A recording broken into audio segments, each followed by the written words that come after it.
नमस्कार. सखी सह्याद्रीच्या आजच्या भागात मी श्वेता सोपारकर आपल्या सर्वांचं मनापासून स्वागत करते.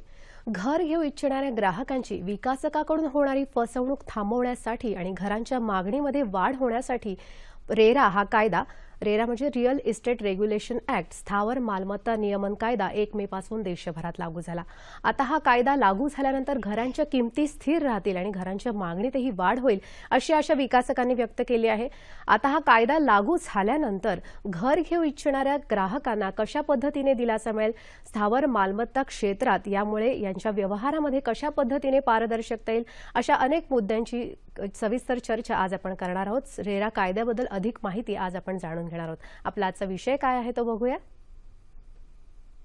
आपला आजचा विषय आहे रेरा एक दृष्टिक्षेप. या विषयावर मार्गदर्शन करण्यासाठी अशाच एका तज्ञ व्यक्तीला आज आपण आपल्या स्टुडिओत निमंत्रित केले. त्यांची ओळख करून घेऊयात. आपल्यासोबत आहेत शिल्पा शिंगारे मॅडम. नमस्कार मॅडम. सखी सह्याद्रीत तुमचं मनापासून स्वागत. मॅडम बद्दल सांगायचं म्हणजे मॅडम सनदी लेखापाल आहेत. सीए संस्था स्थानिक परिषद पश्चिम विभागाच्या त्या सदस्य आहेत. पश्चिम विभागाच्या महाराष्ट्र सहकारी समितीच्या त्या अध्यक्ष आहेत. तसंच सहकार मंत्रालयाच्या गृहनिर्माण विभाग समितीच्याही त्या सदस्य आहेत. आणि आज रेरा या कायद्याविषयी आपल्याला सविस्तर मार्गदर्शन करणार आहेत. तुमच्याही मनात अनेक शंका असतील या कायद्याबद्दल, यासाठी आपले दूरध्वनी क्रमांक आहेत ते याप्रमाणे.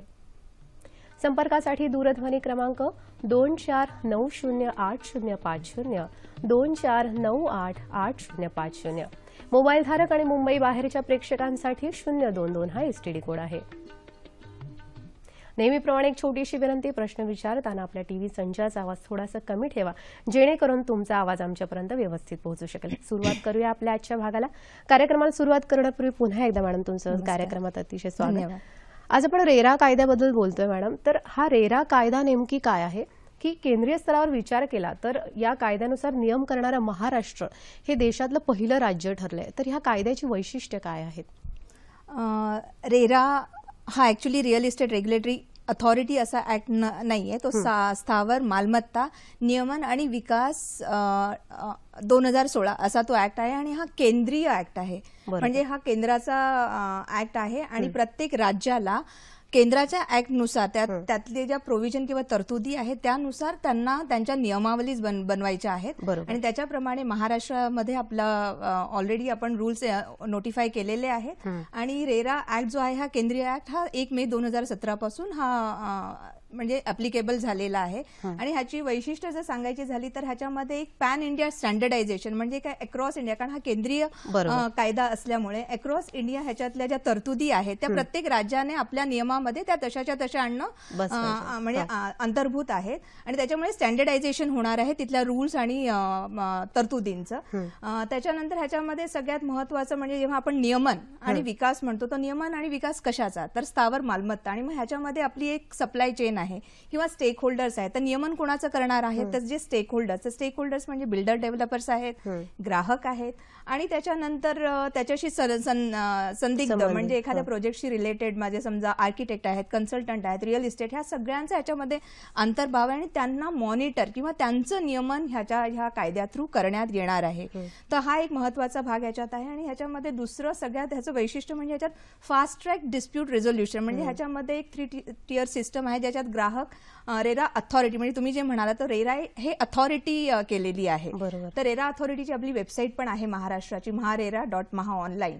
तर हा सगळ्यात ह्याच्यामध्ये ग्राहकाला फास्ट ट्रॅक म्हणजे पटकन त्यांनी एक डेडलाईन दिलेली आहे. त्याच्यामुळे ह्याच्यामध्ये तुम्ही जर कंप्लेंट केली तर त्याच्यामध्ये तुम्हाला निवारण करण्याचा सुद्धा एक टाइम फ्रेम ह्याच्यात दिलेला आहे.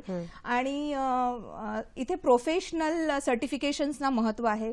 प्रत्येक प्रोजेक्ट लॉन्च करायच्या आधी तुम्हाला तो रजिस्टर करणं गरजेचं आहे विकण्याच्या आधी. तर ह्या काही चांगल्या तरतुदी किंवा ही वैशिष्ट्य ह्याच्यामध्ये आहेत. आणि सगळ्यात महत्वाचं मला असं वाटतं की इन्शुरन्स ऑफ दी प्रोजेक्ट जे आधी कधीही अंतर्भूत नव्हतं त्या बिल्डर डेव्हलपरला हँडओव्हर करताना म्हणजे प्रोजेक्ट हँडओव्हर करताना सोसायटीला किंवा जी लिगल एंटिटी आपण फॉर्म केली आहे तर प्रोजेक्टचा इन्शुरन्स पण करून द्यायचा आहे. तर हा ठळक बाबी आहेत आणि आपण मला वाटतं पुढे आपण ह्याचा विचार करूया. बरोबर. आणखी म्हणून की रेरा कायद्यामुळे एकंदरीतच या सर्व बांधकाम व्यवसायाला शिस्त लागेल अशी आशा आहे की यामुळे बांधकाम क्षेत्रात पारदर्शकता येईल का, की जेणेकरून देशी आणि परदेशी जे गुंतवणूकदार आहेत त्यांना या क्षेत्राबद्दल विश्वास वाटत असेल का, विश्वास वाटेल का? आणि दरवर्षी आपण बघतो की घर खरेदी करणाऱ्यांची संख्या ही 10 लाख आहे असं आकडेवारी सांगते. नाही, रेरा कायदा हा आणण्याचाच म्हणजे जवळजवळ 8 वर्ष डिले झाला होता हा कायदा, आणि जेव्हा तो आला तर ह्याच्यामध्ये जे कायदा आणण्याचंच हे आहे की ह्याच्यामध्ये जी पारदर्शकता, अकाउंटेबिलिटी, कारण जर आपण बघितलं तर प्रत्येक डेव्हलपरला जर त्याला एखादा प्रोजेक्ट लॉन्च करायचा आहे तर तो कुठलाही म्हणजे प्रोजेक्ट लॉन्च करताना किंवा एकही फ्लॅट त्याला ऍडव्हर्टाईज करून विकण्याच्या आधी त्याला ह्या रेराच्या वेबसाईटवरती त्याला स्वतःचा प्रोजेक्ट रजिस्टर करायचा आहे. त्याच्यानंतर त्याला ह्याच्यामध्ये क्वार्टरली अपडेट्स द्यायचे त्याच्या प्रत्येक प्रोजेक्टचे. ह्याच्यामुळे काय होणार, एक पारदर्शकता आहे. म्हणजे ग्राहक जो आहे, जो ह्याच्यामध्ये इन्व्हेस्ट करणार आहे, तर त्याला वेबसाईटवरती त्यांनी जाऊन नुसतं बघितलं, प्रोजेक्टचं नाव टाकलं तर एक रजिस्ट्रेशन नंबर प्रत्येक प्रोजेक्टला दिला जाणार आहे. म्हणजे आता समजा मी एखादा प्रोजेक्ट मला लॉन्च करायचा आहे, लॉन्च करायच्या आधी मला तो रजिस्टर करायचा आहे, मला एक रजिस्ट्रेशन आयडी मिळणार आहे. आणि आतापासून जर मी कुठल्याही प्रोजेक्टचं लॉन्चिंग करणार आहे किंवा ऍडव्हर्टिजमेंट करणार आहे तर तो महारेरा अप्रूव्ड असं मला तिथे लिहायचं आहे आणि मला तो रजिस्ट्रेशन नंबर देणं गरजेचं आहे. त्याच्यामुळे ग्राहकाला पण महारेराच्या साईटवरती जाऊन त्याचं बघू शकतो तो की हा प्रोजेक्ट काय आहे. आणि सगळेच प्रोजेक्ट ह्याच्यावरती रजिस्टर होणार असल्यामुळे त्याला ते कंपॅरिझन करता येणार आहे प्रत्येक प्रोजेक्टचं, की एकाच पर्टिक्युलर लोकॅलिटीमध्ये 2 प्रोजेक्ट्स आहेत तर तो त्याचा छान कंपॅरिझन ग्राहकाला होणार आहे. त्याच्यामुळे पारदर्शकता ही येणार आहे आणि ह्याच्यामध्ये अकाउंटेबिलिटी इन द सेन्स की प्रत्येक प्रोजेक्टचं ऑडिट करून घेणं हे कंपल्सरी आहे कायद्यामध्ये. चार्टर्ड अकाउंटंटनी त्याचं ऑडिट करावं असं याच्यामध्ये म्हटलेलं आहे. त्याच्यामुळे पण एक ग्राहकांचा ह्याच्यावरती विश्वास असणार आहे. तर कुठेतरी एक ग्राहक विश्वासार्हता इथे येणार आहे. डिस्प्यूट रिझोल्युशन मेकॅनिझम आहे आणि छान छान प्रयोजन ह्याच्यामध्ये आहेत, तरतुदी आहेत आणि ह्याचा फायदा सोयीचा पूर्णपणे ग्राहक आणि नुसतं ग्राहकच नाही. कारण इथे हा एक पॉईंट आहे की सगळ्यांना असं वाटतं की हा फक्त बिल्डर्स किंवा डेव्हलपरसाठीचा हा कायदा आहे, पण आपण पुढेही आपले प्रश्न आले किंवा आपण बघू, पण हा नुसता बिल्डर डेव्हलपर्सना नियमन करण्याचा नाहीये, जो मी पहिल्या ह्याच्यातच म्हटलं की ह्याच्यामध्ये तुमच्या ग्राहकांना म्हणजे होम बायर्सना सुद्धा रेग्युलेट केलं जाणार आहे. त्यांच्यासाठी सुद्धा काही क्लॉजेस आणि म्हणजे त्यांचेही राईट्स आणि रिस्पॉन्सिबिलिटीज दोन्ही याच्यामध्ये देण्यात आलेला आहे. आणि नॉट ओनली डेव्हलपर, व्यावसायिक तो नाही किंवा ग्राहक नाही, पण ह्याच्याबरोबर रिअल इस्टेट एजंट म्हणजे जी महत्वाची कडी आहे ह्याच्यामध्ये, त्यांना सुद्धा ह्याच्यामध्ये छान त्यांचेही राईट्स आणि रिस्पॉन्सिबिलिटीज ह्याच्यामध्ये. मध्यस्थांच्या भूमिकेकडे आपण येऊच आहे मॅडम, पण तत्पूर्वी कार्यक्रमात पहिला फोन आपल्याला आलाय. प्रदीप देशमुख अंधेरी येऊन आपल्याशी बोलतात. नमस्कार. नमस्कार. बोला सर. माझे 2 प्रश्न आहेत. समजा एखादी जागा आपल्याला पसंत आली की आपल्याला बिल्डर लोक ब्लॅक मनी भरायला सांगतात आणि त्याच्यानंतर मग जागेची जी किंमत असते त्याच्यामध्ये 400% 500% मार्जिन या बिल्डर लोकांनी घेतलेला असतो. त्याच्यामध्ये रेराने काय संरक्षण दिलंय का गरजू ग्राहकांसाठी, असा माझा प्रश्न आहे. धन्यवाद प्रदीपजी, तुमच्या प्रश्नाबद्दल काय सांगाल मॅडम?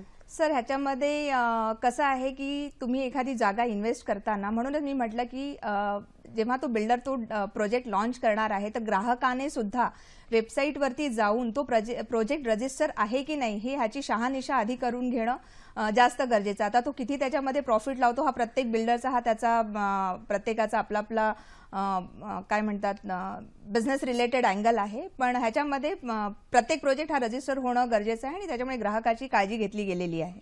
असं आणखी मॅडम की साधारण कोणत्या प्रकल्पांचा समावेश या कायद्यांतर्गत होतो, कोणत्या सदनिकांसाठी होतो, आणि या आधीच्या सरकारनं हा कायदा 4000 चौरस मीटरसाठी लागू करायचं ठरवलं होतं? रेरा कायदा हा जो ऍप्लिकेबल आहे तो 500 म्हणजे जो प्रोजेक्ट आपण लॉन्च करणार आहोत तर त्याचा एरिया हा 500 स्क्वेअर मीटर पेक्षा जास्त किंवा 8 अपार्टमेंट्स असं त्याच्यामध्ये म्हटलेलं. म्हणजे शब्द तिथे किंवा आहे, अँड नाहीये. तर और म्हणजे 500 पेक्षा जास्त जरी असेल तरी तुम्हाला करायचंय, किंवा 500 पेक्षा एरिया कमी आहे पण तुमच्या सदनिका 8 पेक्षा जास्त तर तुम्हाला तो करणं कंपल्सरी आहे. आणि जिथे तुमचं फक्त म्हणजे ऑलरेडी बिल्डिंग आहे आणि फक्त मेजर रिपेअर्स तुम्ही करणार आहात आणि ज्याच्यामध्ये तुमचं फ्लॅट किंवा ऍडिशनल तुम्हाला तो सेल करायचे नाहीयेत, म्हणजे जेवढे लोक आहेत त्यांनाच ते अलॉटमेंट होणार आहेत, फर्दर रिअलॉटमेंट्स नाही आहेत, तर त्यांना सुद्धा हा कायदा ऍप्लिकेबल राहणार नाहीये. आणखी एक मुद्दा मॅडम की या रेरामुळे घरांच्या किमती स्थिर राहतील, ग्राहकांना स्थावर मालमत्ता क्षेत्राबद्दल विश्वास वाटू लागेल. हे जरी खरं असलं तरी येत्या काही महिन्यांमध्ये की ह्या जागांचे भाव हे 10% वाढतील अशी भीती केंद्राचे अध्यक्ष जगशे शहा यांनी व्यक्त केलं. याबद्दल काय सांगा? आता ह्याच्यामध्ये कसं आहे, रेरा हा नवीन ऍक्ट आहे, 1 मे पासून झालेला आहे. प्रत्येक बिल्डर डेव्हलपरला ऍक्च्युली खूप विचार करून त्याला आपल्या प्रोजेक्टची माहिती, कारण त्याला जेव्हा प्रोजेक्ट ऑनगोईंग प्रोजेक्ट्स पण ह्याच्यामध्ये कव्हर आहेत, म्हणजे नुसते नवीन प्रोजेक्ट्स नाही, ऑनगोईंग प्रोजेक्ट्स पण ह्याच्यामध्ये कव्हर आहेत. त्यामुळे प्रत्येक प्रोजेक्ट रजिस्टर करताना त्याला जे काही रिक्वायरमेंट्स आहेत, की काही काही छोट्या छोट्या गोष्टींचं त्यांना भान ठेवून त्याला त्या प्रोजेक्टची इन्फॉर्मेशन त्याच्यात द्यायची, कारण तो पब्लिक डोमेन वरती येणार आहे. त्याच्यामुळे थोडीशी बिल्डरची मानसिकता ह्याच्यामध्ये अजून होऊ घातलेली आहे. नवीन ऍक्ट थोडासा स्टॅबिलाइज होतोय. आणि दुसरं असं बघायला गेलं तर आपण तर नुसतं बिल्डरचं असं नाही, तर थोडंसं जीएसटी किंवा नोटबंदी ह्याच्यामुळे थोडंसं रिअल इस्टेट सेक्टरला थोडंसं म्हणजे ह्याच्यात, कारण तो पण नवीनच आहे, तो पण 1 जुलैलाच रोल आउट झालेला आहे. तर ह्या सगळ्याचा जर तुम्ही विचार केलात तर नवीन कन्स्ट्रक्शन्स किंवा नवीन प्रोजेक्ट येणं किंवा जे आत्ताचे प्रोजेक्ट्स आहेत ते त्याचं काम चालू राहणं हे थोडंसं ह्याची धीमी किंवा हा पेस जो आहे तो मंदावणार आहे. आणि कुठलंही मार्केट हे डिमांड म्हणजे मागणी आणि पुरवठा ह्या तत्वावरती चालतं. तर त्याच्यामुळे तुम्हाला जर पुरवठा नसेल तर नॅचरली, कारण बिल्डर आता ग्राहकाला याच्यामध्ये एवढी विश्वासार्हता आहे की रेरा आलाय, म्हणजे मी जी इन्व्हेस्टमेंट करायला मी आता तयार आहे, लोक पुढे यायला तयार आहेत, त्यांना इन्व्हेस्ट करायचं आहे. पण जर पुरवठा नसेल या 2-4 कारणामुळे आपण जे म्हणालो, तर त्याच्यामुळे एक साधारणतः थोडंसं 10% घरांच्या किमती शॉर्ट टर्मसाठी वाढतील, पण over a period long term जर आपण बघितलं तर त्या स्थिर राहतील. कार्यक्रमात आणखी एक फोन आलेला आपल्याला. मनोहर आष्टेकर पुण्याहून आपल्याशी बोलतात. नमस्कार. नमस्कार सर.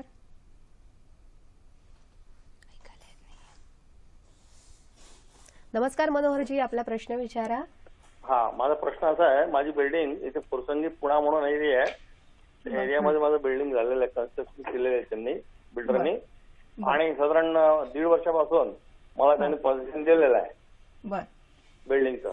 आमचा प्रॉब्लेम असा आहे की तो सोसायटी करत आहे ना काय करत आहे, आणि त्याने आमचा प्रोजेक्ट सुद्धा अर्धवट ठेवलेला आहे. तर याला मला रेरा कायदा लागू होईल की काय होईल? धन्यवाद मनोहरजी तुमच्या प्रश्नाबद्दल. सर, रेरा कायदा हा ऑनगोईंग प्रोजेक्टसाठी पण ऍप्लिकेबल आहे किंवा लागू आहे. तर ऑनगोईंग प्रोजेक्ट्स आपण म्हणतो याचा अर्थ जर त्या पर्टिक्युलर प्रोजेक्टला जर ओसी नसेल, ऑक्युपेशन सर्टिफिकेट किंवा भोगवटा प्रमाणपत्र जर मिळालेलं नसेल, तर तो प्रोजेक्टही रेरासाठी कंपल्सरीली रजिस्टर करणं गरजेचं आहे. आणि जर एकदा तो रजिस्टर झाला आणि त्याच्यासाठीच 90 दिवसाचा कालावधी 1 मेला आपला रेरा कायदा ऍप्लिकेबल झालेला आहे. आणि ज्या बिल्डिंग्सना किंवा ज्या प्रोजेक्ट्सना भोगवटा प्रमाणपत्र बिल्डरकडून मिळालेलं नाही किंवा त्याने आणलेलं नाहीये, तर ते प्रोजेक्ट ऑनगोईंग प्रोजेक्ट म्हणून आपण कन्सिडर करणार आणि त्यांना 90 दिवसाच्या आत म्हणजे 31 जुलैपर्यंत त्यांना भोगवटा प्रमाणपत्र किंवा ओसी आणून ते ह्या रेरा ऍक्टच्या बाहेर जाऊ शकतात, आणि नाही आणलं तर ते रेरामध्ये कव्हर होतील. पण नव्यानं अस्तित्वात आलेल्या या रेरा कायद्यामुळे गैरप्रकारांना आळा बसेल का, असं तुम्हाला कितपत वाटतं? आणि या कायद्याप्रमाणे जर विकासकाने घर ग्राहकाला सांगितलेल्या तारखेला दिलं नाही तर त्या ग्राहकाला कायदेशीर कारवाईचा मार्ग कसा मोकळा होईल? हो, ह्याच्यामध्ये कायदेशीर कार्यवाही म्हणण्यापेक्षा आपण असं म्हणूया की जर समजा जेव्हा तो प्रोजेक्ट रजिस्टर करणार आहे तर त्याला एक डेडलाईन द्यायची आहे की कुठल्या तारखेला प्रोजेक्ट कम्प्लिशन डेट त्याला त्याच्यामध्ये मेन्शन करणं गरजेचं आहे, ते बंधनकारक आहे. आणि त्या तारखेला जर समजा त्याने प्रोजेक्ट कंप्लीट केलेला नसेल तर ग्राहक हे रेरा अथॉरिटीकडे कंप्लेंट करू शकतात. रेराच्या वेबसाईट वरती ऑनलाईन, म्हणजे जर प्रोजेक्ट रजिस्टर असेल तर ऑनलाईन कंप्लेंट मेकॅनिझम आहे, तर तुम्ही ऑनलाईन कंप्लेंट तिथे करू शकता. आणि त्याच्यानंतर मग तुम्हाला कॉम्पन्सेशन आणि ह्याच्यासाठी ऍड्ज्युडिकेटिंग अथॉरिटीज आहेत, ऑफिसर्स आहेत, आणि तिकडे कॉम्पन्सेशन तुम्हाला मिळू शकतं. अच्छा. आणखी मॅडम, हा कायदा लागू होण्यापूर्वी ज्या ग्राहकांनी घर विकत घेतले त्यांना या कायद्यांतर्गत संरक्षण मिळेल? हो, आपण म्हणतोच आहे ना की ऑनगोईंग प्रोजेक्ट्स म्हणजे ज्यांनी रेरा कायदा यायच्या आधी घरं घेतलेली आहेत, तर ते प्रोजेक्ट्स आपण ऑनगोईंग प्रोजेक्ट्स म्हणूया, जिथे ओसी आलेलं नाहीये किंवा भोगवटा प्रमाणपत्र आलेलं नाहीये. त्याच्यामुळे ते प्रोजेक्ट सुद्धा जर भोगवटा प्रमाणपत्र आज 90 दिवसामध्ये म्हणजे 30 जुलैपर्यंत त्या पर्टिक्युलर बिल्डर डेव्हलपरने जर आणलं नाही तर तो प्रोजेक्टही ह्याच्यात कव्हर होणार आहे. आणि त्याच्यामुळे ते ग्राहक सुद्धा किंवा ते होम बायर सुद्धा या ऍक्टचा फायदा घेऊ शकणार आहेत. कार्यक्रमात आणखी एक फोन आपल्याला आलेला आहे. सूर्यकांत सोपारकर मुंबईहून आपल्याशी बोलतात. नमस्कार. Hello. Good afternoon madam. Good afternoon. मी सोपारकर बोलतोय मायमवरनं. माझा प्रश्न आहे की रिसेल फ्लॅटला रेरा कायदा लागू आहे का? सर, रिसेल धन्यवाद सूर्यकांतजी तुमच्या प्रश्नाबद्दल. धन्यवाद सर. हा, अच्छा. हा जो कायदा आहे हा फर्स्ट बायर म्हणजे तुम्ही आपण जे बिल्डर कडून घेतो त्याच्यासाठी हा ऍप्लिकेबल आहे. अच्छा, त्याबद्दल रिसेल साठी अशा पद्धतीने तरतूद करण्यात आली. फर्स्ट बायर म्हणजे जर तुम्ही बिल्डर कडून किंवा डेव्हलपर कडून जेव्हा एखाद्या प्रोजेक्टमध्ये गुंतवणूक करता तेव्हा हा कायदा तुम्हाला ऍप्लिकेबल होणार आहे. अच्छा, मला वाटते झालं असेल आता सूर्यकांतजी तुमच्या प्रश्नाचं निरसन. आणखी म्हणून पुढे की घरांच्या आजवरच्या जाहिरातींमध्ये चौरस फुटाचा किंवा चौरस मीटरचा दर जाहीर करण्याची पद्धत ही कुठेतरी नव्हती, तर मग आता यामध्येही पारदर्शकता येईल असं म्हणायला हरकत नाही, नाही का? पारदर्शकता म्हणजे आतापर्यंत बिल्डर किंवा डेव्हलपर जे आपल्या प्रोजेक्टची ऍड करतात किंवा जाहिरात देतात तेव्हा आणि प्रोजेक्ट जे आपण अग्रीमेंट वगैरे होतात ते हे सुपर बिल्टअप किंवा बिल्टअप एरियावरती आता केले जात आहेत. बरोबर. पण जर आपण रेरा कायदा बघितला तर रेरा कायद्यामध्ये कार्पेट एरिया ह्याची एक डेफिनेशन पण दिलेली आहे की कार्पेट एरियामध्ये काय काय येतं आणि काय काय आपल्याला इन्क्लूड करायचं आणि काय आपण घेऊ शकतो आणि काय आपल्याला त्याच्यातून वजा करायचे किंवा एक्सक्लूड करायचं आहे. आणि बिल्डरने आता जो प्रोजेक्ट लॉन्च करणार आहे तर त्याची जाहिरात आणि त्याचं जे अग्रीमेंट होणार आहे कार्पेट एरियावरती करण्यात यावं असं त्याच्यामध्ये म्हणजे बंधनकारक आहे.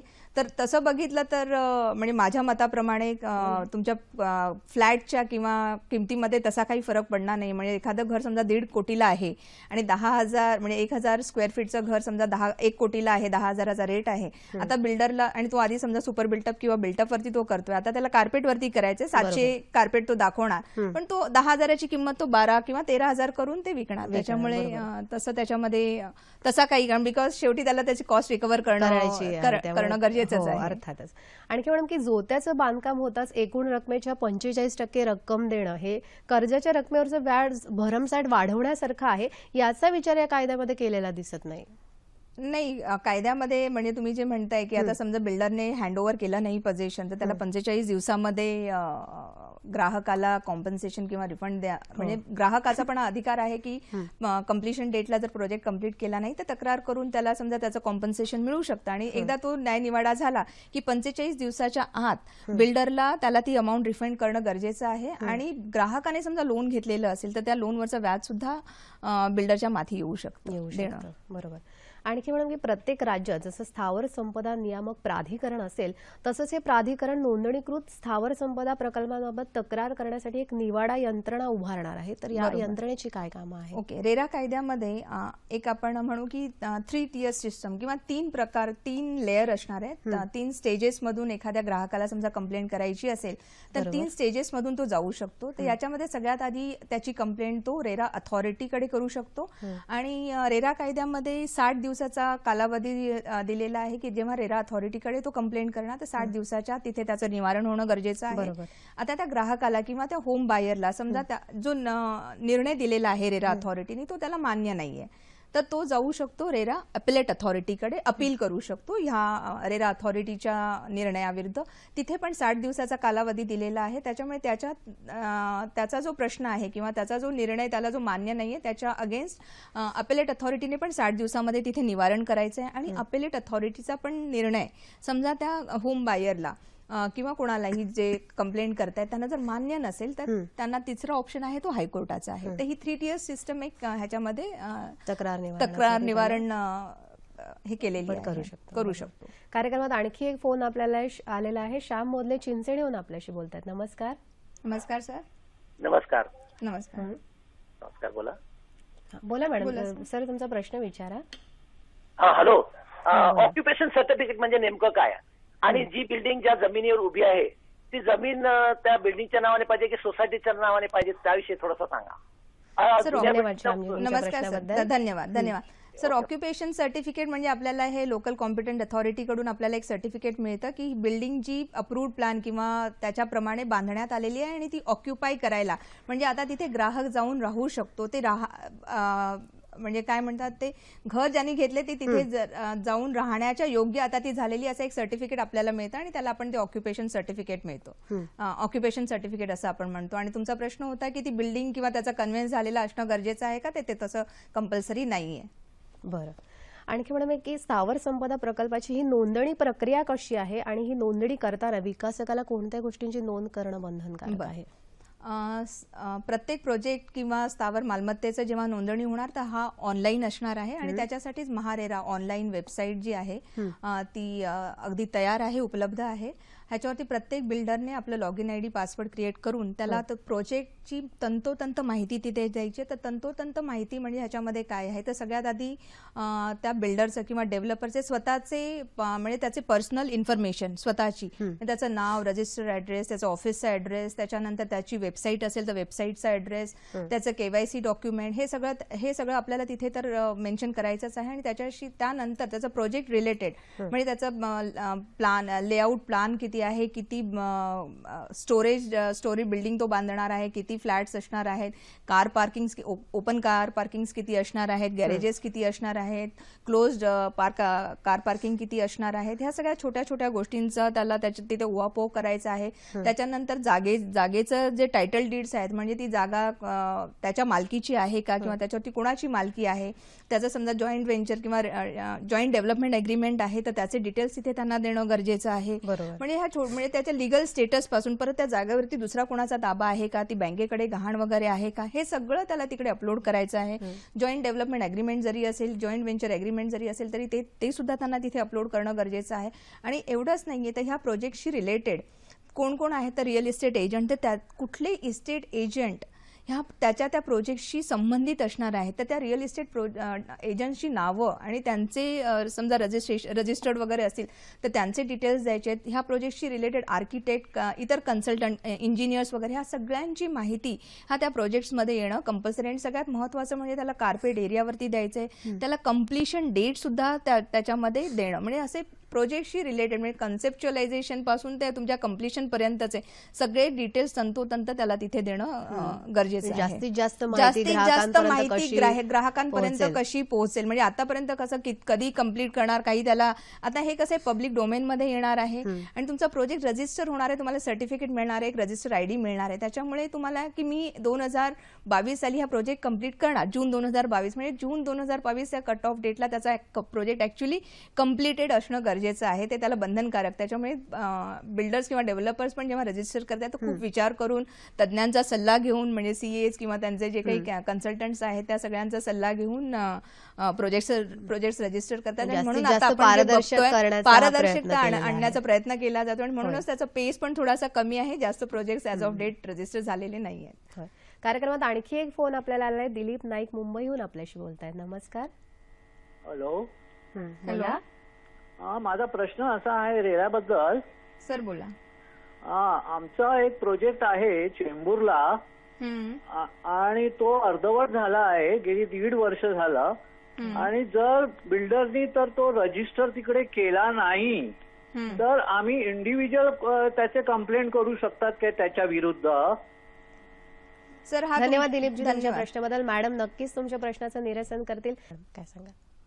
त्यांचं प्रोजेक्ट इनकम्प्लीट आहे आपण जे म्हटलं आणि आपण सांगितलेलंच आहे की ऑनगोईंग प्रोजेक्ट याच्यामध्ये ऑलरेडी कव्हर्ड आहे. त्याच्यामुळे जर बिल्डिंगला OC नसेल तर तो प्रोजेक्ट रेरा अंतर्गत कव्हर होणार आहे. ते रजिस्टर करणं त्यांना गरजेचं आहे. आणि त्याच्यामुळे त्यातल्या प्रत्येक फ्लॅट बायरना ज्याने त्याच्यामध्ये इन्व्हेस्ट केलेला आहे तो रेरामध्ये सुद्धा कंप्लेंट करू शकतो. अर्थात. आणखी म्हणून कायद्याप्रमाणे विकासकाने प्रकल्पाची नोंदणी केली नाही तर त्याच्या विरुद्ध कोणती दंडात्मक कारवाई होऊ शकते? त्याच्यामध्ये ऍक्टमध्ये म्हटलेलं आहे की जर विकासकाने कंपल्सरी आहे आणि प्रोजेक्ट रजिस्टर केला नाही तर 10% ऑफ द प्रोजेक्ट कॉस्ट म्हणजे त्याच्या प्रोजेक्टची जी कॉस्ट आहे टोटल त्याच्या 10% त्याला पेनल्टीचा क्लॉज त्याच्यामध्ये मेन्शन केलेला आहे. आणखी म्हणून की या कायद्यातल्या तरतुदींप्रमाणे नोंदणीकृत प्रकल्पाची कोणती माहिती ह्या संकेतस्थळावर उपलब्ध करून देणं गरजेचं आहे? महारेराची आपली वेबसाईट आहे maharera.maha.online. तिथे प्रत्येक रजिस्टर्ड प्रोजेक्टची माहिती आपल्याला किंवा प्रत्येक ग्राहकाला किंवा प्रत्येकाला जो कोणी आहे, कारण पब्लिक डोमेनमध्ये आहे त्याच्यामुळे तिथे आपल्याला महारेराच्या त्या संकेतस्थळावरती ते मिळणार आहे. बरं. आणखी म्हणून हा कायदा लागू झाल्यानंतर भारतीय स्थावर मालमत्ता क्षेत्राच्या कार्यपद्धतीत आमूलाग्र बदल होतील असा विश्वास बांधकाम व्यावसायिकांच्या क्रेडाय आणि नारेडको या 2 शिखर संघटनांनी व्यक्त केलाय. देशभरात या रिअल इस्टेटच्या 76,000 कंपन्या आहेत. यावर आपला अभ्यास काय सांगतो? नाही, रेरा कायदा हा आपण म्हटलं की हा पारदर्शकता जास्त आणणार आहे आणि ह्याच्यामध्ये ग्राहकांचा कॉन्फिडन्स ह्या रिअल इस्टेट किंवा स्थावर मालमत्तेमध्ये येणार आहे. आणि आपण जे म्हणतोय की व्हॉट वी कॅन से की एक इन्फ्रास्ट्रक्चरचं स्टेटस म्हणजे बजेटमध्ये रिअल इस्टेटला किंवा स्थावर मालमत्ता ह्या क्षेत्राला एक इन्फ्रास्ट्रक्चरचं स्टेटस किंवा दर्जा पण देण्यात आलेला आहे. त्याच्यामुळे ह्याच्यामध्ये फॉरेन डायरेक्ट इन्व्हेस्टमेंट पण म्हणजे आकर्षित होणार आहे. आणि ऍक्ट नवीन आहे आणि ज्या प्रकारे आता आपण रजिस्ट्रेशन किंवा ह्याच्यामधल्या ज्या तरतुदी आहेत आणि आपण म्हणतो की अकाउंटेबिलिटी आहे, ट्रान्सपरन्सी, पारदर्शकता येणार आहे, त्याच्यामुळे बाहेरचे प्रायव्हेट आणि म्हणजे प्रायव्हेट सेक्टर किंवा पब्लिक सेक्टर अंडरटेकिंग्स पण इन्फ्रास्ट्रक्चर स्टेटस याला किंवा दर्जा दिल्यामुळे ते सुद्धा ह्याच्यामध्ये येणार आहे. त्याच्यामुळे ह्या क्षेत्राला तसे दिवस चांगले येणार आहेत असं आपण एक म्हणू शकतो. आणि आमूलाग्र बदल म्हणजे कारण तुमचा आधीचा जो कायदा मोफामध्ये पण बऱ्याच प्रोव्हिजन्स होत्या, पण मोफाच्या कायद्याचं इम्प्लिमेंटेशन किंवा जे रेझोल्युशन डिस्प्यूट किंवा हे असेल, ग्राहकाला कंप्लेंट केली आणि त्याच्यानंतर त्याला मिळणारे जे निर्णय किंवा त्याला लागणारा वेळ त्याचा विचार करता आणि इथली फास्ट ट्रॅक मेकॅनिझम हा त्याच्यामध्ये एक मोठा तफावत आहे. त्याच्यामुळे इथे ग्राहकांना जास्त पटापट निर्णय मिळणार आहेत आणि त्याच्यामुळे हा एक आमूलाग्र बदल असणार आहे आणि मॉनिटरिंग होणार आहे प्रत्येकाचं. हे अतिशय महत्वाचं आहे. मॉनिटरिंग होणार आहे. कार्यक्रमात आणखी एक फोन आपल्याला आलाय. माधवी जोशी ठाण्याहून आपल्याशी बोलतायत. नमस्कार. नमस्कार माधवी, आपला प्रश्न विचारा. मला असं विचारायचं आहे की मुंबई सारख्या ठिकाणी ज्या वेळेला जुन्या चाळी पाडतात आणि ते बांधकाम चालू असतं, पण ते 10-10 वर्ष बांधकाम तसंच राहतं आणि ज्यांनी काही जास्त रूम पाहिजेत म्हणून पैसे भरलेले असतात तर ते 10-10 वर्ष होऊन सुद्धा बांधकाम पूर्ण होत नाहीत. पण जर बिल्डर वगैरे बदलले असतील तर त्यांचे पैसे सुद्धा परत देत नाहीत. तर मग त्याला रेरा कायदा हल्लीचा लागू होतोय का नाही? कारण तो पूर्वीच्या जुन्या चाळी असतात आणि त्या पाडून हे करत असतात. धन्यवाद माधवीजी, तुमच्या प्रश्नाबद्दल. अतिशय महत्वाचा मुद्दा त्यांनी या ठिकाणी उपस्थित केला. काय रेरा कायदा हा रिडेव्हलपमेंट साठी सुद्धा त्याचा कव्हरेज आहे. म्हणजे रिडेव्हलपमेंटसाठी ज्या बिल्डिंग्स किंवा ज्या चाळी जात आहेत आणि ज्या इनकम्प्लीट ह्याच्यामध्ये स्टेटसमध्ये, कारण आपण म्हटलं की एक्झाम कुठल्या किंवा कुठल्या ह्यांना तो अप्लिकेबल नाहीये, तर जिथे तुम्ही फक्त मेजर रिपेअर्स करताय आणि बाहेरच्याला तुम्ही एकही फ्लॅट किंवा एकही सदनिका कुठल्या दुसऱ्या माणसाला किंवा दुसऱ्या मेंबरला, नवीन माणसाला जेव्हा ती अलॉट होणार नाहीये, म्हणजे थोडक्यात तिथे ऍडव्हर्टिजमेंट किंवा सेल हा भाग नाही किंवा सेलेबल एरिया नाहीये. तर मॅडमनी आता जो प्रश्न केला माधवी मॅडमनी, तर त्यांचं म्हणणं असं आहे की आम्ही रिडेव्हलपमेंटला गेलेलो आहोत, 10 वर्ष झाले तो स्टँडस्टॉल आहे, तिथे काही होत नाहीये. पण हा प्रोजेक्ट सुद्धा रेरामध्ये कव्हर होणार आहे. कारण त्यांच्या एकंदरीत बोलण्यावरून असं वाटतंय की बाहेरच्या लोकांसाठी सुद्धा म्हणजे तिथे सेलेबल पोर्शन आहे, त्याच्याशिवाय विकासक पण पुढे येणार नाहीत आणि कारण त्यांनाही काही फायदा होणार असेल तरच ते नॉर्मली रिडेव्हलपमेंटसाठी जातात. त्याच्यामुळे हा प्रोजेक्ट तुमचा रेरामध्ये कव्हर आहे आणि तुमच्या बिल्डरने हे रजिस्टर करणं पण गरजेचं आहे आणि त्याच्यानंतर मग तुम्हाला सगळे मार्ग उपलब्ध होणार आहेत. नक्कीच. आणि मॅडम की हा स्थावर नियामक प्राधिकरणावर कोण कोण असेल? म्हणजे ग्राहकांना तक्रार दाखल केल्यापासून किती दिवसांच्या आत हा निकाल देणं बंधनकारक आहे? आता ह्याच्यामध्ये सगळ्यात सोपं म्हणजे यांनी केलंय की ज्या दिवशी तुम्ही तक्रार करणार तर ऍप्लिकेशन केल्यानंतर 60 दिवसाच्या आत तुमच्या तक्रारीचं निवारण होणं गरजेचं आहे. तर 60 दिवसाचा कालावधी इथे मेन्शन करण्यात आलेला आहे. बरोबर.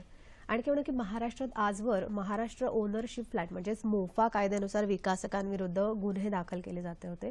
मात्र या कायद्याप्रमाणे एकाही विकासक तुरुंगात गेल्याचा ऐकिवात नाही. तर आता या नव्या कायद्यानुसार कशा पद्धतीने फरक पडेल? नाही, नव्या कायद्यात म्हणजे रेरामध्ये सुद्धा अशा तरतुदी आहेत. म्हणजे बिल्डर किंवा डेव्हलपर्सना म्हणजे 5% पासून ते 10% पर्यंत penalty, 5 to 10% of the project cost ह्याची तुम्हाला पेनल्टी लागू शकते.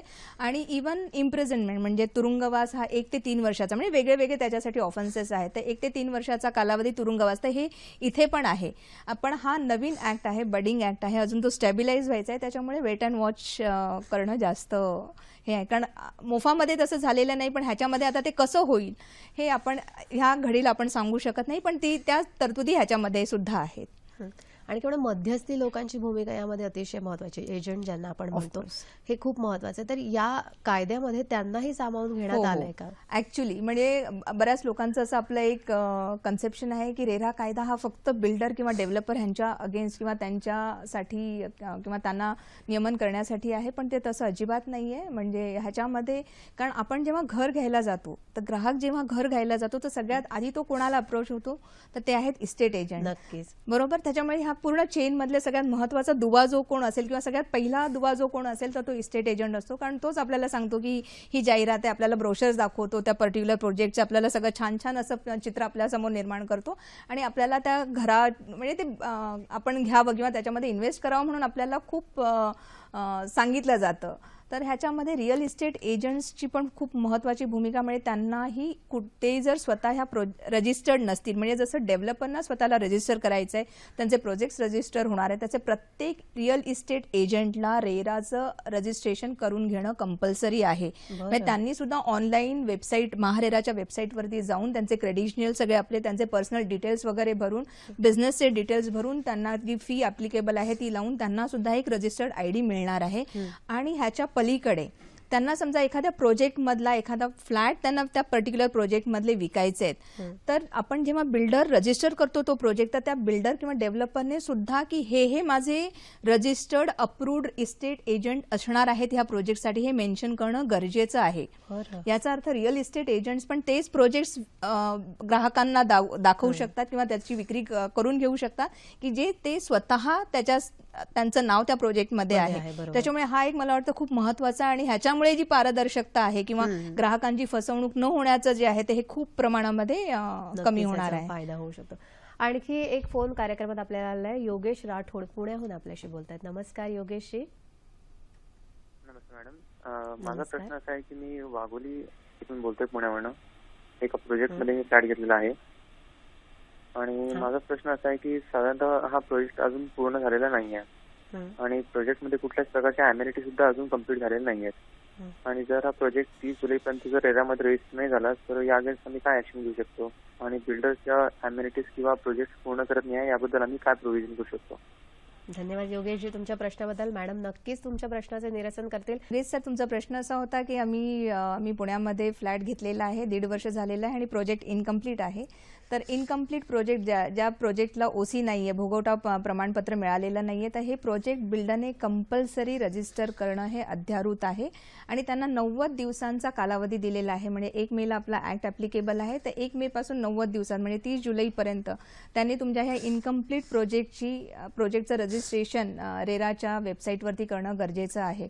त्याच्यामुळे आणि एकदा त्याचा प्रोजेक्ट समजा त्याने तसं केलं नाही तर तुम्ही कंप्लेंट करू शकता आणि प्रोजेक्ट रजिस्टर न केल्यासाठी किंवा कायद्याचं पालन नाही केलं म्हणून तुम्ही त्याला तक्रार करू शकता आणि म्हणजे त्याच्यामध्ये तुम्हाला हे होऊ शकतं, मिळू शकतं. किंवा मग तुमचा प्रोजेक्ट समजा त्याच्यामध्ये रजिस्टर होत नाहीये तर एनिवे तुमचा प्रोजेक्ट मोफामध्ये, कारण तुमचं जे अग्रीमेंट झालेलं असणार आहे तो मोफामध्ये झालेला आहे, तर मोफा कायद्याच्या पण तरतुदी, कारण मोफा आजच्या डेटला पण तो अस्तित्वात आहे, तर त्याच्या थ्रू सुद्धा तुम्ही त्या बिल्डरला हे करू शकता.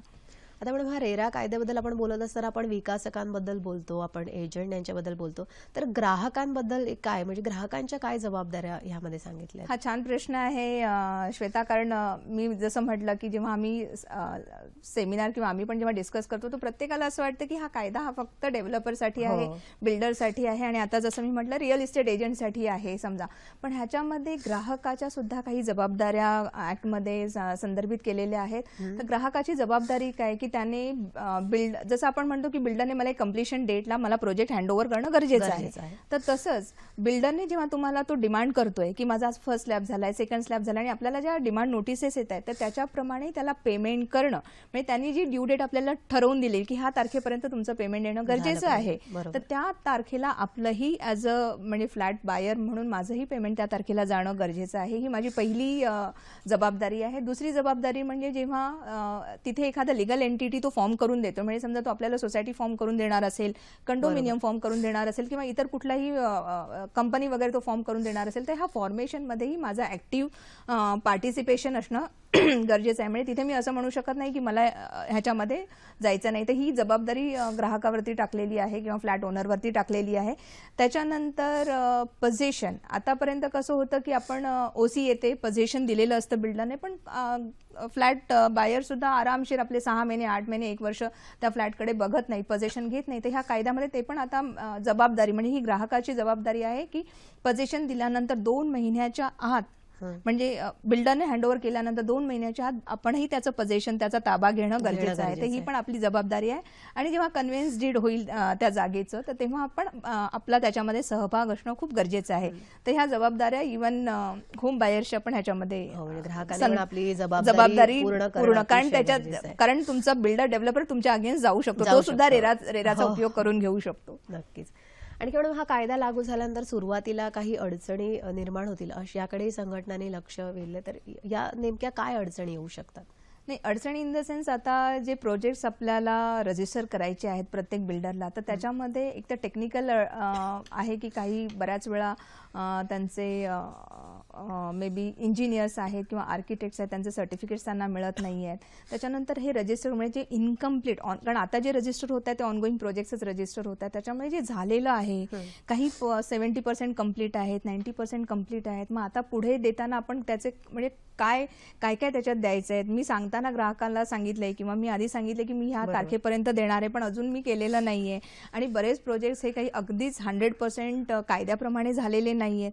त्याच्यामुळे आता मी जेव्हा ते पब्लिक डोमेनमध्ये टाकतोय किंवा मी जेव्हा ते रजिस्टर करते आणि तो अप्रूव्ड प्रोजेक्ट म्हणून जेव्हा मला मिळणार आहे, तर त्या अप्रुव्हलसाठीच्या ज्या माझ्या म्हणजे कंडिशन्स आहेत, आणि मला खूप असा सारासार विचार करून कन्सल्टंटची मदत घेऊन वगैरे मला प्रत्येक बिल्डरला ह्याच्यामध्ये म्हणजे माहिती द्यायची. आणि एवढी माहिती विचारलेली आहे की तुमच्या म्हणजे पर्सनल इन्फॉर्मेशन पासून, म्हणजे बिल्डरची पर्सनल, जो माणूस आहे त्याची पर्सनल, त्याच्या कंपनीची इन्फॉर्मेशन, आणि त्याच्यानंतर त्याच्या प्रोजेक्टच्या म्हणजे लिगॅलिटी पासून ते कम्प्लिशन पर्यंत. आणि इव्हन आफ्टर कम्प्लिशन सुद्धा त्याचं म्हणजे 5 वर्ष मध्ये समजा आपल्याला काही प्रॉब्लेम आले, त्यांनी काही तुम्हाला रिपेअर वगैरे, तर त्यांनी फ्री ऑफ कॉस्ट ते करून द्यायचे. हा अशा काही तरतुदी आहेत. त्याच्यामुळे रजिस्टर करताना थोडेफार नाही म्हणजे बऱ्यापैकी बिल्डर्सना किंवा डेव्हलपर्सना ह्याचा हे होतोय. कारण 70-30 पण जी एक महत्वाची कंडिशन आहे की 70-30 म्हणजे त्या प्रत्येक अलॉटीकडून किंवा बायरकडून जो पैसा येणार आहे, तर त्याच्यातला 70% त्याला एका सेपरेट अकाउंटमध्ये भरायचा आहे तो. आणि तिथून विड्रॉवल्स हे फक्त त्या पर्टिक्युलर प्रोजेक्टसाठीच होणं गरजेचं आहे. तर ही पण एक जी कंडिशन आहे, ही थोडीशी वादातीत किंवा त्याचा त्यांना त्रास होतोय किंवा त्याच्यामुळे थोडेसे हिचेस आहेत, पण हळूहळू त्याच्यावरती तोडगा काढता येईल. आणखी एक फोन आपल्याला आलाय. वैशाली मोरे अलिबागहून आपल्याशी बोलतात. नमस्कार वैशाली. नमस्कार. हा मॅडम, मला एक 2 प्रश्न विचारायचे आहेत. हा बोला. एक म्हणजे मला नवीन आता बिल्डरचं काम चालू आहे, तर ते काम चालू, तर त्याचे कागदपत्र कोणते बघायचे, म्हणजे आपल्याला योग्य आहे असं वाटेल की हे बांधकाम योग्य आहे, आपण त्याच्यात नाव नोंदणी करावी. धन्यवाद वैशालीजी.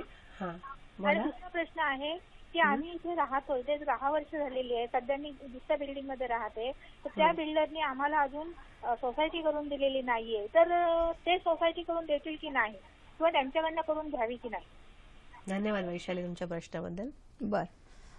वैशालीजी, तुमचा प्रश्न पण छान आहे की जागा घेताना किंवा सदनिका खरेदी करताना मी काय बघावं. तर सदनिका खरेदी करताना सगळ्यात आधी आपल्याला बिल्डर म्हणजे ती जागा, ज्या जागेवरती तो बिल्डर बांधतोय, तर ती जागा कोणाच्या नावाने आहे, त्याने ती कोणाकडून घेतलेली आहे. समजा ती त्याची स्वतःची जागा नाही आहे, तर त्याने समजा काही कॉन्ट्रॅक्ट करून किंवा पॉवर ऑफ अटॉर्नी किंवा त्याला डेव्हलपमेंट राईट आहेत, म्हणजे त्याला फक्त ते बांधकामाचे अधिकार दिलेले आहेत की ती जागा त्याची स्वतःची, हे सगळ्यात आधी. आणि ह्याच्यासाठी डॉक्युमेंटरी एव्हिडन्स म्हणजे आपल्याकडे कागदपत्र म्हणजे तुम्हाला 7/12 उतारा त्याच्यामध्ये बघायला लागणार आहे. त्याच्यामध्ये डेव्हलपमेंट ॲग्रीमेंट, समजा ओनर माणूस ओनर आहे त्याचा, आणि त्याने फक्त म्हणजे हा बिल्डर आपण म्हटलं की त्याने बिल्डरला फक्त जागा माझी आहे, तू हे कन्स्ट्रक्ट करायचं आणि तू विकायचं, आणि तू सोसायटी वगैरे फॉर्म करून द्यायची, आणि उरलेला भाग म्हणजे तू हे प्रोजेक्ट ह्याला विकायचे. तर ह्याच्या आणि मधला जो करार झालेला असतो तो पण आपल्याला बघणं खूप गरजेचं आहे. त्याच्यानंतर समजा त्याच्यावरती त्याने काही लोन वगैरे घेतलेलं आहे का, तर त्याच्यासाठी बँकेकडून आपल्याला काही डिटेल्स किंवा कुठल्या बँकेचं ह्याच्यावरती तारण आहे हे सुद्धा बघून घेणं फार महत्वाचं आहे. रेरा कायद्याबद्दल सेकंड प्रश्न पण त्यांचा मला वाटतं त्याच संदर्भात सोसायटी, सेकंड प्रश्न मला वाटतं त्यांचा असा होता वैशालीजींचा की बिल्डर सोसायटी फॉर्म करून देत नाहीये. तर महाराष्ट्र कोऑपरेटिव्ह सोसायटी ऍक्टमध्ये असं नाहीये की बिल्डरनेच तुम्हाला सोसायटी फॉर्म करून द्यायची. त्याच्यामुळे आपण वाट न बघता, म्हणजे बऱ्याच सोसायटी आम्ही बघतो की 8-8, 9-9 वर्ष ह्या तशाच राहिलेल्या आहेत बिल्डर. पण त्याच्यामध्ये नॉन कोऑपरेशन म्हणजे 2 प्रकार आहेत की बिल्डर कोऑपरेट करतोय आणि तो स्वतः तुम्हाला सोसायटी फॉर्म करून देतोय, आणि मोफामध्ये actually within 4 months from the sale of 60% of the flat म्हणजे 60% झालं की तुम्हाला करून देणं त्याला बंधनकारक आहे, पण ते होत नाहीये. तर नॉन कोऑपरेशन म्हणजे बिल्डर जरी समोर आलेला नाहीये आणि तुम्हाला मदत करत नाहीये तरी आपण स्वतःहून 10 लोक आपल्याला एकत्र आली की आपण सोसायटी फॉर्म करू शकतो. नॉन कोऑपरेशन मध्ये आपण ती फॉर्म करू शकतो. म्हणजे तुम्हाला बिल्डरकडे जायची गरज नाहीये, स्वतः आपण एकत्र येऊन सुद्धा फॉर्म करू शकतो सोसायटी. कार्यक्रमात आणखी एक फोन आपल्याला आलाय. दिनेश कुलकर्णी कल्याणहून आपल्याशी बोलतायत. नमस्कार.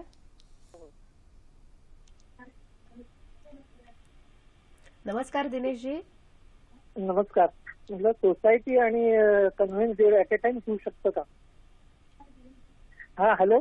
हा बोला. हा म्हटलं सलग प्रश्न विचारा दिनेशजी. झालाय सोसायटी आणि conveyance deed at a time होऊ शकतं का एकाच वेळेला?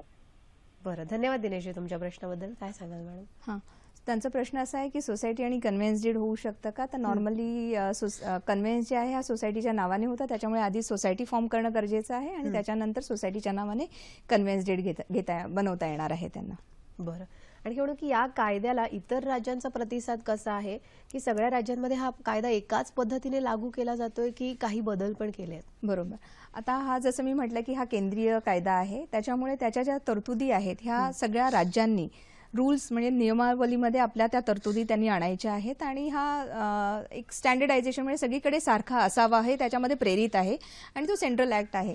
पण काही जरी एखाद्या राज्याने म्हणजे आता 13 राज्य आहेत ज्यांनी आपली नियमावली पण नोटिफाय केलेली आहे, तर ह्याच्यामध्ये एखाद्या राज्याने समजा एखादी तरतूद ही वेगळी केली, दुसऱ्या राज्यापेक्षा वेगळी केली, तरी ती सेंट्रल किंवा केंद्रीय कायद्याशी त्याची तफावत नकोय की. आणि अशा केसेस म्हणजे केंद्रीय कायद्यामध्ये जे म्हटलंय त्याच्याशी संदर्भित ती प्रोव्हिजन असली पाहिजे. मग अशा केसमध्ये केंद्रीय कायदा हा आपला सुप्रीम ठरणार आहे. बरोबर, म्हणजे त्या पद्धतीने आपापल्या चेंजेस बरोबर. आणखी म्हणून जाता जाता अगदी थोडक्यात की घर खरेदी करताना ग्राहकांनी कोणत्या गोष्टींची शहानिशा करून घेणं गरजेचं आहे आणि एकंदरीतच घर खरेदी करणाऱ्या ग्राहकांना एक मार्गदर्शक या नात्याने तुम्हाला काय सल्ला द्यावा असं वाटतं? रेरा कायदा आलेला आहे, नवीन ग्राहकांसाठीच आहे, त्याच्यामुळे आता ह्याच्या पुढे जे होणार आहे ते सगळे रेरा अप्रूव्ड प्रोजेक्ट म्हणजे नवीन येणार आहेत ते सगळे अप्रूव्ड प्रोजेक्ट्स त्यांना कंपल्सरी रेरा साईटवरती जाऊन करायचं, रजिस्टर करायचे आहेत आणि ऑनगोईंग प्रोजेक्ट्स पण होणार आहेत. त्याच्यामुळे ॲज अ होम बायर आपण आपलं आता एकच काम आहे की मी जेव्हा इन्व्हेस्टमेंट करायला जाणार आहे तर माझं कर्तव्य आहे आता की मी रेरा वेबसाईटला व्हिजिट करायची आहे आणि तिथे त्या प्रोजेक्टचं नाव टाकलं की तुम्हाला त्या प्रोजेक्टचे डिटेल्स येणार. त्याच्यामुळे तुम्ही कम्पेअर करा आणि तुमच्या नुसतं त्या पर्टिक्युलर प्रोजेक्ट नाही, तुमच्या बाजूला किंवा त्याच एरियात आणखीन कुठला प्रोजेक्ट आहे आणि त्याची पण माहिती आणि तुम्ही कम्पेअर करा प्रोजेक्ट आणि त्याच्यानंतर तुम्ही एक म्हणजे डिसिजन घ्या आणि तो डिसिजन तुमचा हा चांगला डिसिजन असेल. कारण आतापर्यंत तुम्हाला कम्पॅरेटिव्ह फिगर्स किंवा कम्पॅरेटिव्ह चित्र तुमच्यापर्यंत पोहोचत नव्हतं. ह्याच्यामध्ये तुम्हाला रेरा कायदा आणि ऑनलाईन असल्यामुळे आणि साईट अगदी छान उपलब्ध आहे, काही प्रॉब्लेम नाहीये. त्याच्यामुळे तुम्हाला पारदर्शकता आहे, ह्याच्यामध्ये अकाउंटेबिलिटी आहे. त्याच्यामुळे फक्त इन्व्हेस्ट करायच्या आधी मी म्हणेल की एकदा रेरा वेबसाईटवरती जा आणि त्या पर्टिक्युलर प्रोजेक्टची तंतोतंत माहिती काढा आणि त्याच्यानंतर तुम्हाला खूप म्हणजे तुमची जी इन्व्हेस्टमेंट असणार आहे ती छान इन्व्हेस्टमेंट असणार आहे, म्हणजे तुम्हाला त्याचा आनंद होणार आहे. अतिशय महत्वाचा मुद्दा या ठिकाणी मॅडमनी सांगितलंय की घर खरेदी करताना एकदा तुम्ही रेराच्या साईटला आणि इव्हन रिअल इस्टेट एजंट पण आपला अप्रूव्ह आहे की नाही त्या प्रोजेक्टमध्ये, त्याच्यामुळे त्याच्याकडे पण तुम्ही सर्टिफिकेट मागवू शकता. त्यांना 5 वर्षासाठी सर्टिफिकेट इश्यू करण्यात आलेले आहे, त्याच्यामुळे ते सर्टिफिकेट सुद्धा तुम्ही बघू शकता. त्याच्यामुळे रिअल इस्टेट एजंटकडे आपण पहिले जातो मी म्हटलं, त्याच्यामुळे ते स्वतः रजिस्टर आहेत की नाही आणि त्या प्रोजेक्टसाठी ते रजिस्टर आहेत की नाही हे पण आपण बघणं तेवढंच गरजेचं आहे. मॅडमनी जी आज आपल्याला इतकी चांगली माहिती सांगितली की घर घेऊ इच्छिणाऱ्या ग्राहकांनी कुठल्या कुठल्या गोष्टींची शहानिशा करून घेणं गरजेचं आहे आणि मग घर घेण्याचा डिसिजन आपल्याला घ्यायचा आहे. या ठिकाणी आपला उद्याचा कार्यक्रम काय आहे तो आपण आता पाहूया. आपला उद्याच्या कार्यक्रमाचा विषय आहे स्वाईन फ्लू स्वरूप आणि उपचार. मुंबई KM रुग्णालयाच्या डॉक्टर मीनाक्षी सबनीस यावर आपल्याला मार्गदर्शन करणार आहेत. आपला आजचा कार्यक्रम तुम्हाला कसा वाटला ते तुम्ही आम्हाला जरूर कळवा. त्यासाठी जी माध्यमं आहेत ती याप्रमाणे www.facebook.com/sakhisayadri.dd या फेसबुक पेजला तुम्ही व्हिजिट करू शकता. sakhisayadri@gmail.com या ठिकाणी तुम्ही तुमच्या प्रतिक्रिया नोंदवू शकता. आपला आजचा कार्यक्रम आणि या आधीचे कार्यक्रम पाहण्यासाठी www.youtube.com/sakhisayadri या ठिकाणी हे तुम्ही कार्यक्रम पाहू शकता. ट्विटरच्या माध्यमातूनही तुम्ही आमच्याशी संपर्क करू शकता. त्यासाठी जो ॲड्रेस आहे तो @DD Sahyadri. जाता जाता आणखी तुम्हाला मॅडम प्रेक्षकांना काय संदेश द्यावा वाटतो की ह्या गोष्टींची शहानिशा करण्यासोबतच आणखी काय त्यांनी लक्षात घ्यायला हवं? प्रेक्षकांना सांगण्यापेक्षा मला असं वाटतं की माझं असं एक अपील आहे, कारण इथे प्रोजेक्ट डिलेज जे होतात किंवा प्रोजेक्ट लांबतात का, तर जी आपल्याकडे प्रोजेक्ट अप्रुव्हलची एक लेंदी प्रोसेस आहे महाराष्ट्रामध्ये, तर ते कुठेतरी म्हणजे बिल्डर डेव्हलपरच्या दृष्टीने जर आपण विचार केला, कारण शेवटी त्याचा त्रास कोणाला होतो? ग्राहकाला. तर ही जी लेंदी प्रोजेक्ट अप्रुव्हलची जी प्रोसेस आहे ती कुठेतरी त्याचं सिंगल विंडो कन्सेप्ट म्हणजे एकाच ठिकाणी सगळे अप्रुव्हल्स त्याला एकाच क्लिकवरती किंवा एकाच ठिकाणी जर मिळालं तर मला वाटतं प्रोजेक्ट जे म्हणजे हा टेक्निकल कारणामुळे जे डिले होतात तो थोडासा भाग सुद्धा कुठेतरी ह्या ऍक्टमध्ये किंवा त्याचा विचार करणं फार गरजेचं होतं असं मला वाटतं, आणि ते माझं अपील राहील आपल्या सगळ्या राज्यकर्त्यांसाठी. पुढे मागे यामध्ये नक्कीच बदल म्हणायला हरकत नाही. धन्यवाद मॅडम, आज तुम्ही इथे आलात आणि या कायद्याबद्दल अतिशय महत्वाची आणि सविस्तर माहिती आमच्या प्रेक्षकांपर्यंत पोहोचवली त्याबद्दल सखी सह्याद्रीतर्फे मनापासून आभार मानते.